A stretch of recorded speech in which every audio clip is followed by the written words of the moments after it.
All right. Well, Reggie, we got RJ on the line. What do you want to ask him? If it was my day one, I didn't know anything about commercial real estate. Should I come in commercial real estate or wholesale? What would you tell a newbie? One thing I always tell people not to wholesale because that's like butterfly and roses stories. People say they make so much money and they can get a lot of initial capital with no capital involved. And I'm just not a believer in that. I'm going to say that when you do network, you have to be able to take that constructive criticism. You got to be able to be humble and actually listen to the messages that these mentors or people that are in the space that are doing things you want to do are telling you. Hey, I'm Brian Briscoe, host of the Diary of an Apartment Investor podcast. And this podcast is different from everything else out there.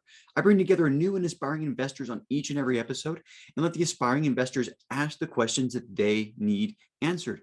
And if you're an aspiring investor yourself, you probably have the same questions. So before you get to this episode that we have prepared for you, make sure you hit the subscribe button and that little notification bell to make sure you get notified every time we post a new episode. And now, enjoy the show. Welcome to the Diary of an Apartment Investor podcast. I'm your host, Brian Briscoe with Streamline Capital. Very excited for today's show. It's an Ask the Expert episode, and I got two great people on the line with me today, both of whom I met at the GOB Network Conference in Chicago a couple of months ago. Introducing to the podcast nation, we got RJ De Leon and Reggie Hart. Welcome, guys. Hey. Welcome, guys. Thank you. Yeah, absolutely. As tradition, we're going to bring our experienced guy on and put him up to the plate first. So RJ, let's chat a little bit. Do us a favor and tell us a little bit about yourself.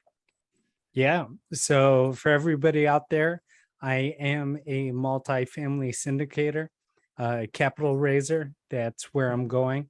I have raised for some syndications outside the multifamily space as well, but really cut my teeth on the 2 to 4 unit multifamily in Chicago. Chicago here. Yep. All right. What were you doing before multifamily? Or did you start out of the gates doing multifamily? I wish. I look young, but I'm actually almost 40 years old. No, back when I was younger, I really wanted to get into real estate. So I actually was studying to get my real estate license back before I was even 21. You have to be 21 to get the license in the state. A couple bad things happened, so I actually didn't end up getting my license until I was 35, I think. But I started out as a commercial real estate accountant. So my educational background is I have a master's of accounting science from Northern Illinois, and I work for large firms like Jones Lang LaSalle or Golleben Company.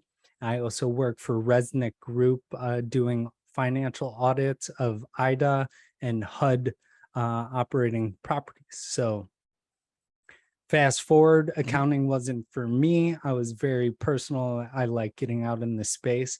So then I got into corporate sales.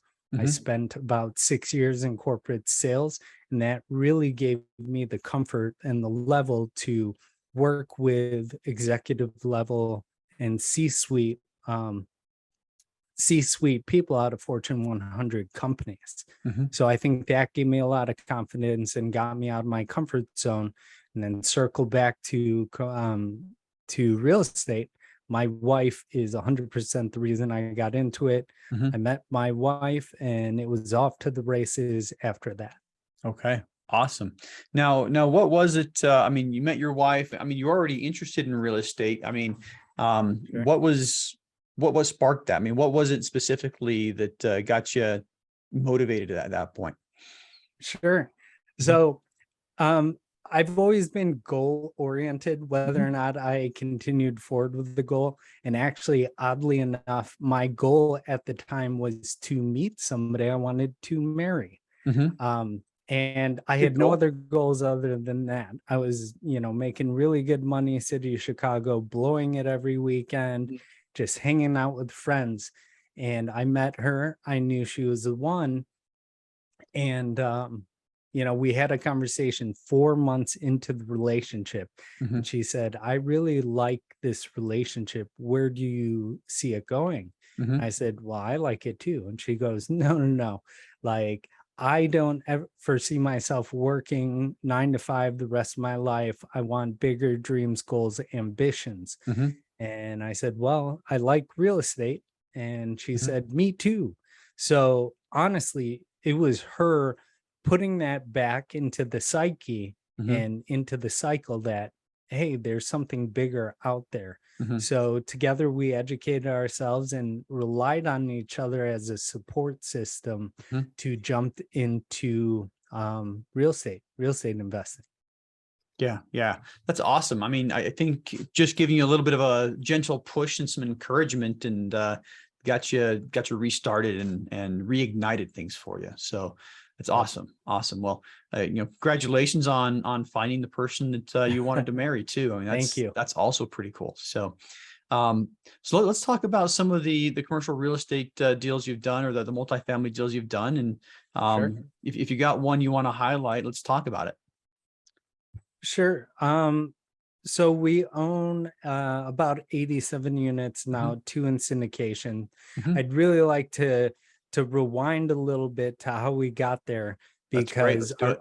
our first threeplex we Mhm. bought very green, had no idea the amount of work that went into it, and sort of felt underwater. I actually Mhm. quit my 9 to 5 job to focus on the rehab. I was actually on the way out. It was a mutual dissipation of that Mhm. partnership there, and I realized quickly, hey, I can't do this by myself. Mhm. It's a lot harder than HGTV makes it seem. Mhm. And my networks were really the reason that I was able to accomplish, and we were able to accomplish and achieve the appreciation and seeing that project through. So throughout that, I actually built a construction company. So met a lot of great contacts. I ended up building a construction company because from the very first deal, I knew construction, stabilization, maintenance, rehab, everything in between was really how you make or break your deals. Mhm. So I went down that rabbit hole. I built $1 million construction company in 3 years. And in that time, we rehabbed a threeplex multifamily. It was Mhm. $650,000 worth of rehab, and just narrowly escaped it because it was beginning of COVID. Contractors had to leave because COVID. The city of Chicago buildings department was shut down. So that project extended from about 9, 12 months, we thought it was going to be, to over 16 months. Mhm. Wow. So, but that's just to rewind and say, I found opportunity and understood that one of my passions in real estate was the construction management, the Mhm. repair maintenance side. So that helped me bring value to the partnerships and the relationships where we've syndicated 70 something units. And that was really a culmination of being in the weeds for 3 years in construction and Mhm. realizing I gained a lot of experience. But meanwhile, my hopes and dreams were really dying because what we were really trying to do was scale the multifamily Mhm. portfolio. Yeah. So because of that, we found it was a soft spot, a sore spot, and we knew we had to build relationships and partnerships because, again, like the first threeplex, you can't do it alone. And that's where we connected with our group today that we syndicate out of. It's called Connect Real Estate Capital, Mhm. and that consists of 3 other partners that have helped us scale and raise money, and we're learning and growing with. And we have hopes and dreams to, end up being, a private equity firm Yeah. someday. All right. I love it. I love it. So started with construction, built a construction company, and now you're bringing that expertise, and something that I've noticed.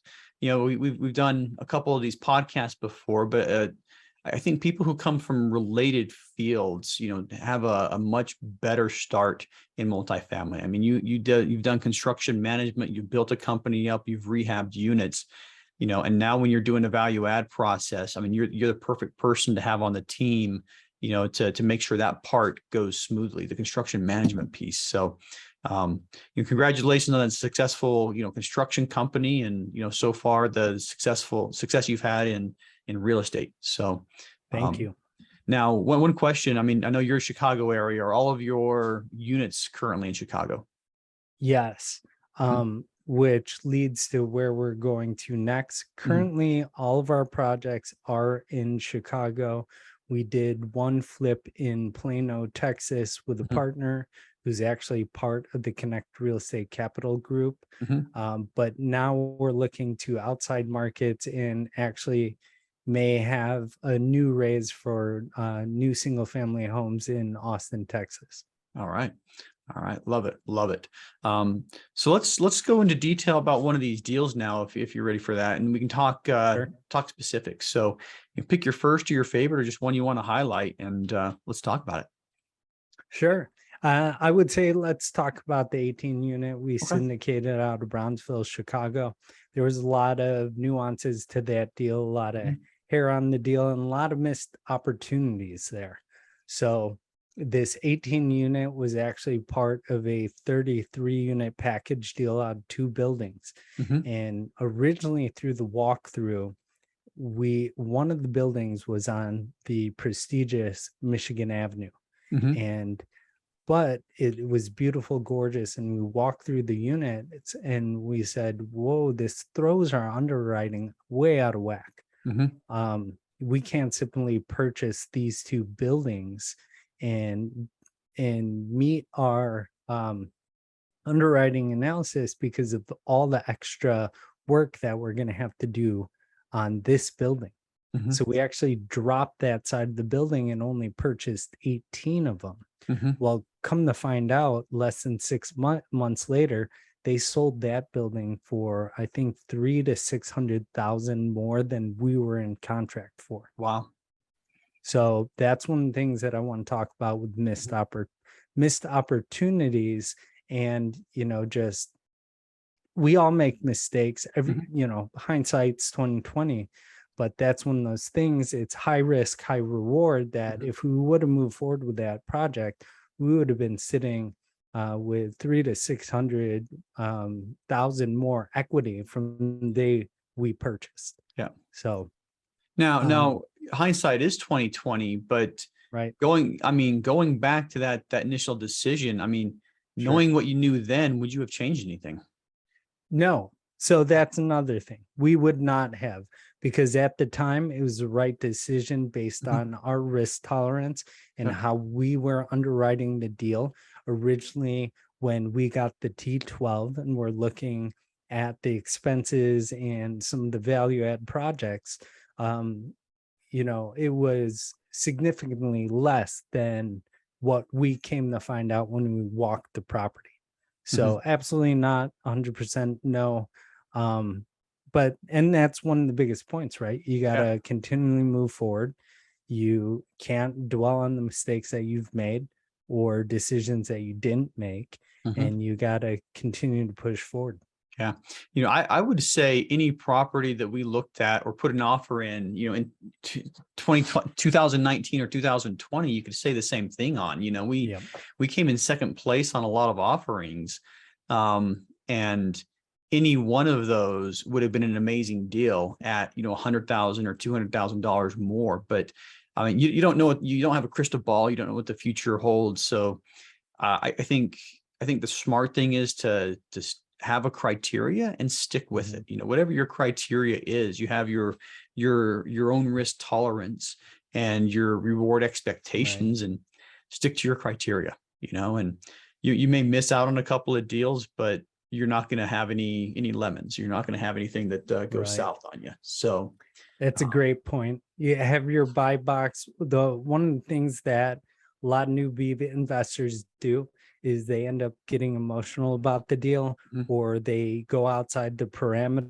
of their buyback box and their underwriting, what they say is within their risk tolerance. And that's what leads to a lot of trouble. Yeah, it does. It does. Well, cool. So one question I like to ask everybody, it's about motivation. What is your big burning why? Sure. I love this topic because I'm turning into a mindset guy, and I always ask the whys, and it significantly changed once I had my son. My son's 10 months old now, 10 and a half months old.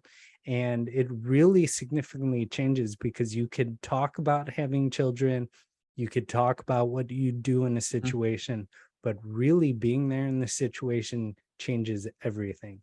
Yeah. His smile, being able to spend time with him, being able to build that relationship and that family bond is really my burning why now. And it's really adjusting my focus and what I do in the field nowadays. Yeah, I love it. Yeah, you're right. I mean, having kids changes the game, and we've got more than one, and I'd say each new one does definitely change things for you. But I do find most people when you look at what motivates people, family is usually the number one answer. So yes. Reggie's probably going to blow us out of the water and come up with something completely different on his why. Yeah, he's shaking his head no. I'm probably family as well. But all right, RJ, last question for you. What do you got coming up next? So I think this is going to be the first time in a really public forum that I'm going to say this. So the wife and I are looking to pick up and leave Illinois. We are hoping and have plans to buy a RV and travel across the country to satisfy both family time, travel time, seeing the United States. But at the sole focus and point is we are going to travel to other real estate markets to connect with other operators so that we could actually shake hands, look somebody in the eyes, attend other RIAs and meetups to build those relationships so that we can scale what we're trying to do and get outside the Chicago market. Yeah. And that's what I was saying. You were saying, is everything in Chicago? Yes, everything's currently in Chicago right now. And that's why we're breaking out of the box. We're doing something unconventional. And you could do it one way or the other, but this is what's going to make us happy. And at the end of the day, it's about happiness while pursuing your goals. Nice. So you guys are going to be physically present in with the RV, you can be physically present in whatever real estate market you want, which is nice. Yep. So nothing beats, if you're looking for deals, nothing beats having an active presence in your market.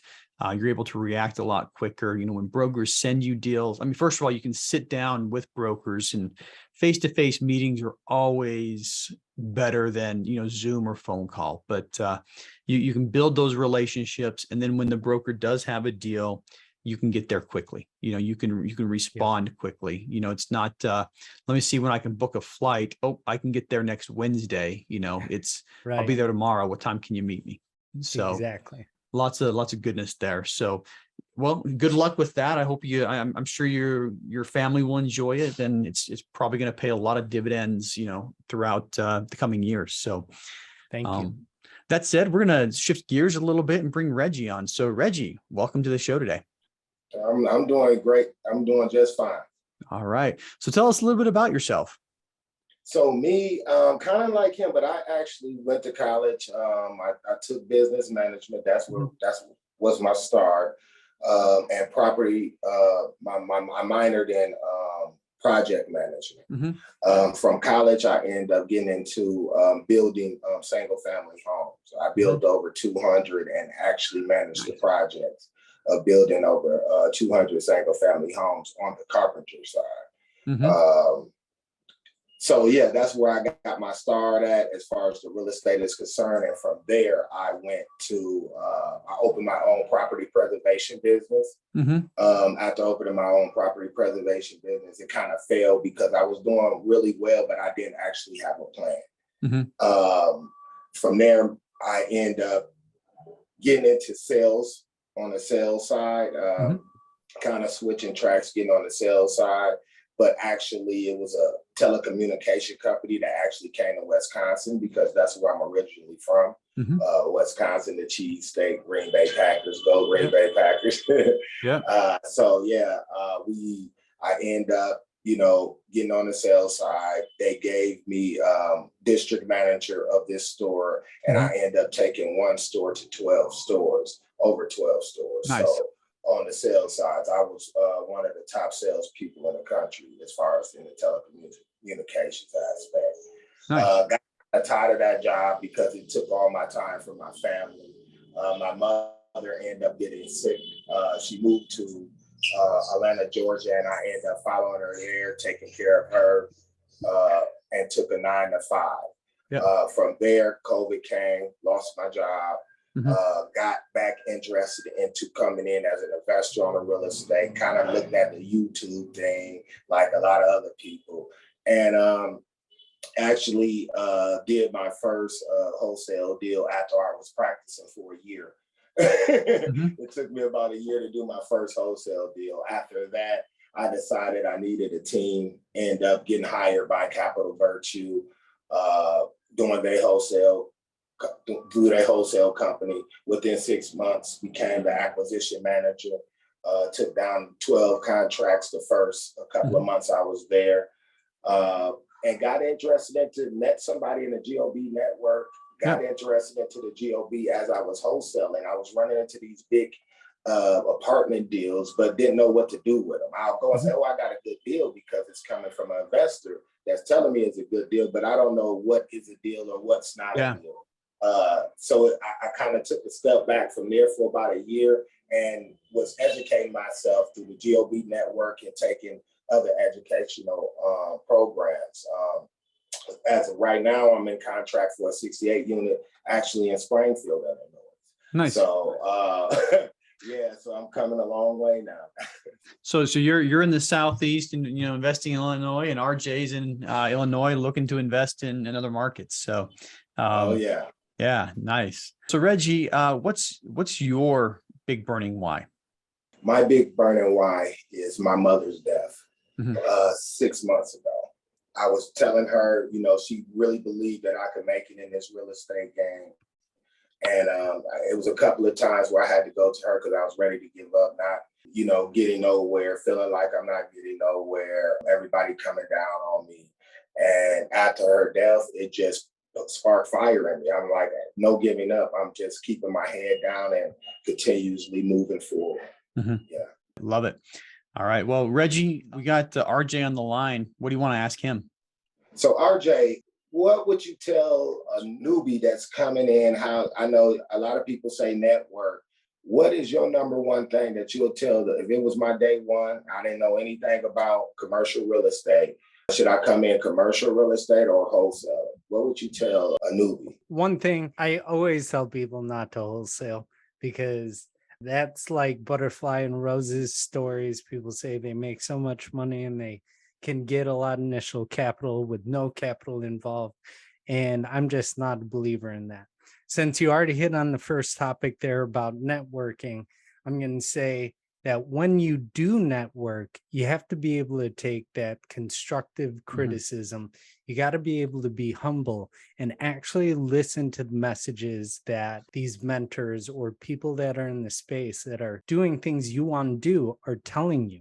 What I hear a lot from people is, and I've even heard it about myself, where people walk away from conversations and like, that guy's cocky, that guy just told me what to do. And they have this sense of entitlement. Well, maybe it is a delivery. I know sometimes I'm brash with my delivery, but it's the message to listen to be humble and take that constructive criticism while you're going out there to network, because these guys have been there before. I look at it, just to drive it home, I look at it as a parent-child syndrome, right? Because we hear messages, and if they're said a certain way, you just think that they're an adult telling you what to do. And yeah, sometimes it is in the message, but at the basis of that, we're all parents. We just don't want to see our children get hurt. and it's coming from a place of a good place. Hope I didn't talk too much on that. No, that's perfect length for an answer, and a great answer too. Yeah, I think there's a lot of wisdom in that, and there's a lot of coulda, woulda, shouldas, and a lot of times where people give me advice, and then 6 months later, I'm like, man, I wish I would have listened to him. That's priceless there. Thanks, RJ. Do you got another question? No, RJ, I didn't have another question. I was just, Cool. I like just the way that how you and your wife are, coming out the box and networking and everything like that. I think that's my next thing to do, learn how to network a lot better and marketing. I guess I do have a question. What are you doing for marketing right now? So for marketing, actually, Brian had mentioned being at the podcast booth at the GOB Network, sponsored by Groundbreakers, by the way. Yeah. I was actually able to interview Jay Scott, and the whole purpose of that was talking about brand marketing. And it's really just putting yourself out there, not putting up a persona, but letting people know what you're doing in a very humble, integrity-driven way. So during that podcast, I was telling them about how I made the transition from RJ, the guy at the bars, wasting all his money every weekend. But everybody knew me as that guy, a nice guy, somebody who would always go out of his way to help. So I didn't have to change my persona. I really just had to change my message. So don't change who you are. Be completely truthful and unabashedly yourself. And that's what he said, because other gurus do it, but it's so hard to like switch on and off different personalities when really at the end of the day, you want people like you for you, and you want the purpose to be able to help other people, not to be selfish with your goals, but look to help others. So that's a big thing. I'm all over social media. I just spoke with another gentleman, did a 30-day challenge, was able to raise $6 million in 30 days by doing a social media challenge. And he was saying, hey, I got on there sometimes and all I did was talk about how it was COVID testing or something, right? Just being yourself. So that just all goes back to being yourself. I didn't want to drop his name because don't want to name drop, and also don't have his permission. So yeah, I'll add on to that. I think that's absolutely key is being authentic, and people see through you when you're not being authentic, and it may take a while. The other thing is, as far as marketing is, one thing that I've started to realize is you have to continue to elevate. You have to continue to do better. And one thing I've been looking to do is to get onto bigger and bigger stages, and it doesn't have to be real physical stages. I mean, I met both of you guys at the GOB Network conference, and I was on a physical stage there, but the podcast, so every podcast episode I release, we're averaging about 500 downloads per episode. That's a pretty big stage, and LinkedIn is another place that I do a lot of my marketing. And I'm to the point to where, when I put a post on LinkedIn, it's seen by a couple of thousand people just for posting how my day's going, right? So part of the marketing is, like RJ said, you got to be authentic. I think when you're authentic, when you open yourself up, people appreciate that, because a lot of people are going to realize, hey, I feel that way too. And don't be afraid to be a little bit vulnerable when you're on those stages. But end of the day, you try to refine your message. You try to get on bigger and bigger stages, and you try to attract more and more people. Be the flower that attracts the bees, not the guy running around with a net trying to catch them. Yeah, that's my 2 cents on marketing, added to RJ's, so be authentic and refine your message and get on bigger and bigger stages. And that was definitely good knowledge. Thank you guys. Thank both of you guys. I don't have any questions. All right. Awesome. Well, we'll wrap things up right here. And one last question for each of you. RJ, you get to go first. How can listeners learn more about you? Yeah. So I actually started my own podcast where Brian has been a part of that. If you want to hear his story and his message, It's called Mindset Matters with Mhm. RJ DeLeon. And we dive into not only the real estate operator or entrepreneur's background, but we also talk about the difficult things, the limiting beliefs, and the negative self-talk that goes on at any stage of success. So Mindset Matters, and find me on Facebook, just RJ DeLeon. I'm most active on there, and I'm also on LinkedIn. All right. Sounds good. And we'll have a link to his Facebook profile, LinkedIn profile, and podcast in the show notes. And Reggie, same question for you. How can listeners learn more about you? Yes, you can definitely find me on Facebook at GOB Network of Atlanta. That's our Facebook group. Please register. I'll be on Clubhouse every Friday. I do underwriting for commercial real estate Atlanta on Clubhouse every Friday at 6. Definitely look out for me on Instagram. And if you're in the Atlanta area, we're definitely having a meetup. We're going to do that every month. The first meetup will begin October 15th up here. So be on the lookout for that. I'm posting it all on my Facebook pages. Thank you. All right. Sounds good. Thank you for that. Very much appreciated. And if you're interested in contacting either of these two gentlemen, show notes is where to go. So anyway, hey, thanks guys for coming on the show today. Very much appreciate your time. Thank you. Hey, if you like that episode, make sure to subscribe. But more importantly, if you haven't joined our multifamily educational community yet, which we call the Tribe of Titans, you are missing out. Get 30 days free by clicking the link in the description to this episode, or go to thetribeoftitans.info, and we'll see you there.